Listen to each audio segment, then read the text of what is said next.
Previously on Zeos's unboxing channel. So there's a guy, right? And Pasta's gonna have to ask me specifically for this guy's address because this ain't on Amazon. So he sent me this, and I complained at the end of the other video because it's Twig Toys. Tantalizing Twig puts pets in playtime. You see this cat?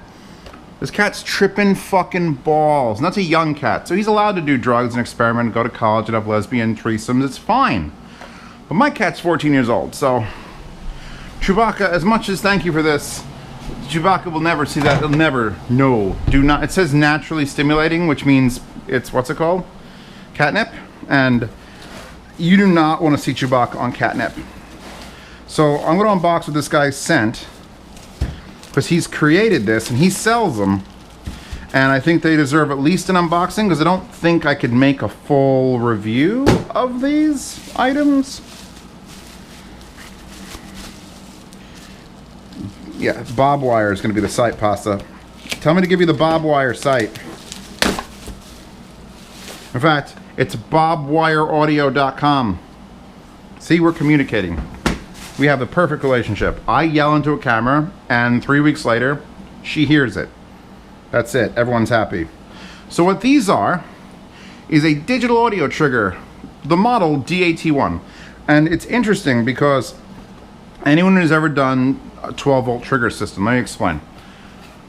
How do I describe it to people who don't use 12-volt triggers?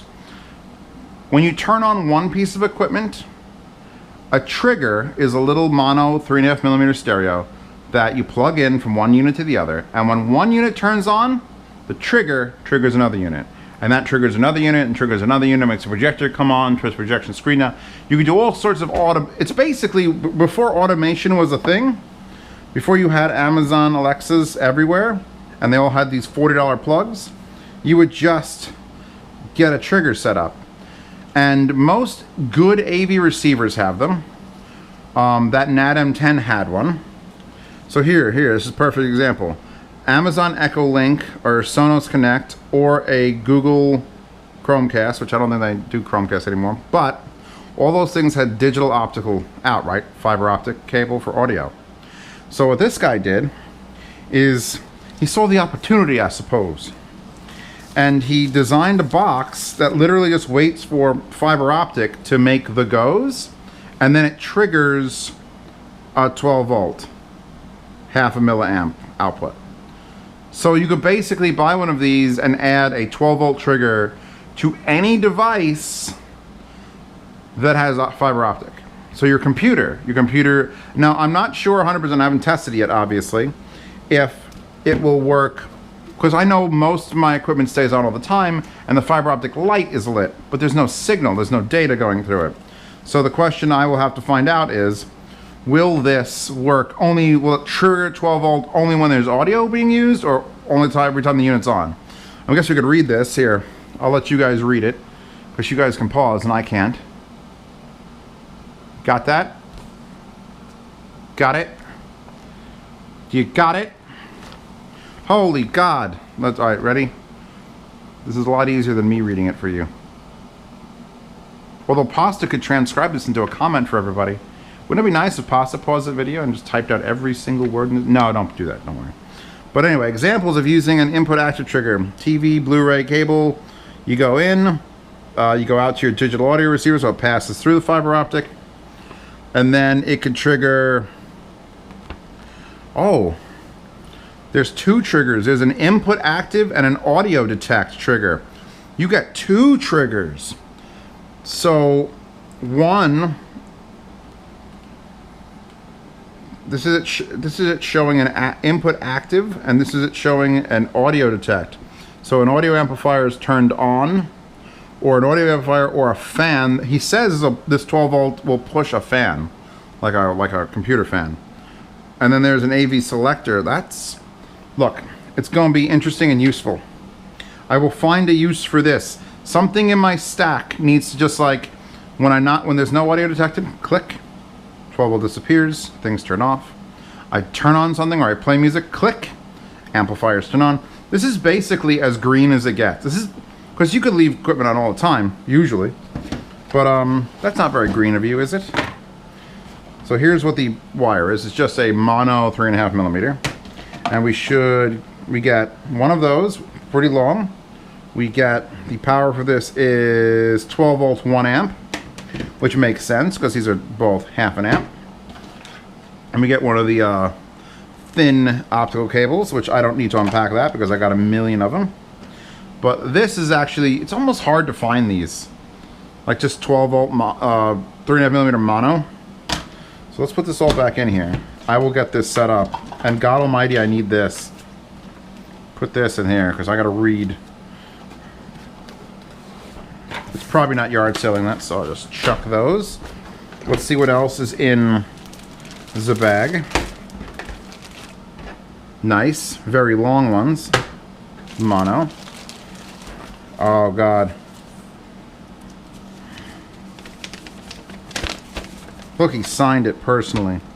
Bob McDonald from BobWire. Thanks for your interest in BobWire. As you mentioned, I've been installing AV profession for 20 years. My first actual product. This is his first product, by the way. He's like me, only with more ambition, because I just make YouTube videos.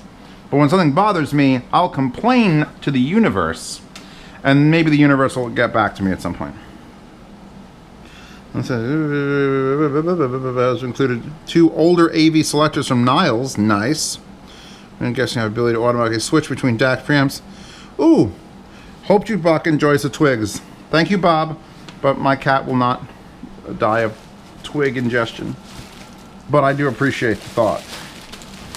What Chewbacca actually likes are these very specific fish that only Princess Pasta can bring down from her land of the north, Paraguay. Well, he did actually include, that's why the box, I'm like, what are these? Because I know what he was sending me and it's little. So I had no idea. I'm just banging them around now. Dude, vintage Niles gear. So, 12 volt control there. Default, common, and switched. So, what this will do, and I don't know if they even sell, there's a model number on this? There's nothing to link. Sorry, Pasta, there's nothing to link with this one. But, you put your speaker, your amplifier into this, and then it comes out of this. Unless it detects 12 volt, then it switches to this. That would be interesting. Here's where that would come in handy. It would be different for me. I don't have this need, but if I had my TV, I was watching TV, and I'm just watching my regular TV. Or no. I'm listening to music, right? Click, music.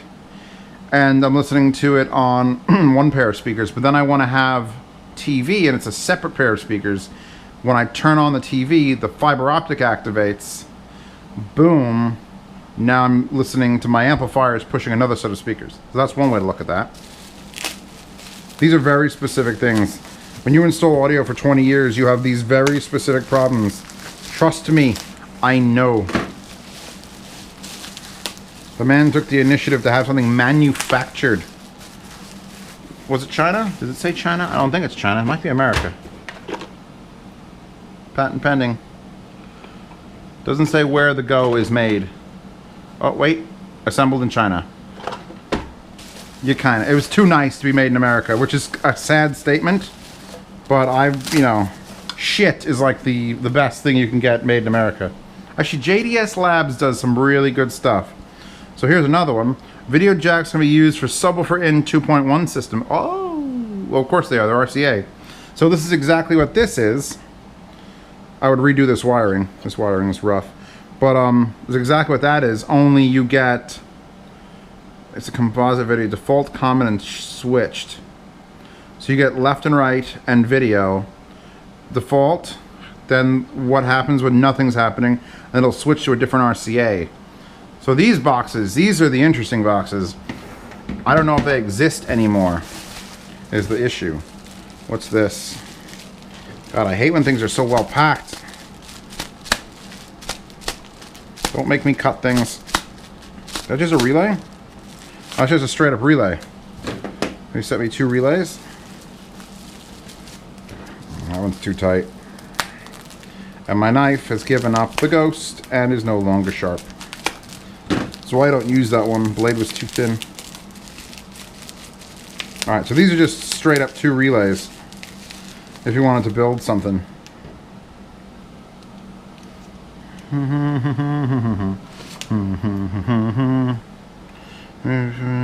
Yes.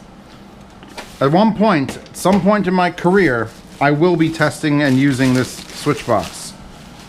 I wonder if I could use, I'm staring at it going, what about RMAF? Could I use it at RMAF? I don't think I could use these at RMAF. Because I have that speaker switcher, but this is more for like a live-in project. Like you come home, something's playing, you switch, boom, now something else is playing. So now I've got to clean this all up. I want to thank BobWire and BobWireAudio.com for sending this stuff in. This will be tested and linked. It's not actually that expensive, which is nice. China does that too. And my cat's treats will stay away from her until her dying day. Then I'll jam them down her throat and be like, live! Live! And she'll like, whoa! Okay, we good? We good? I'm gonna unbox those next, so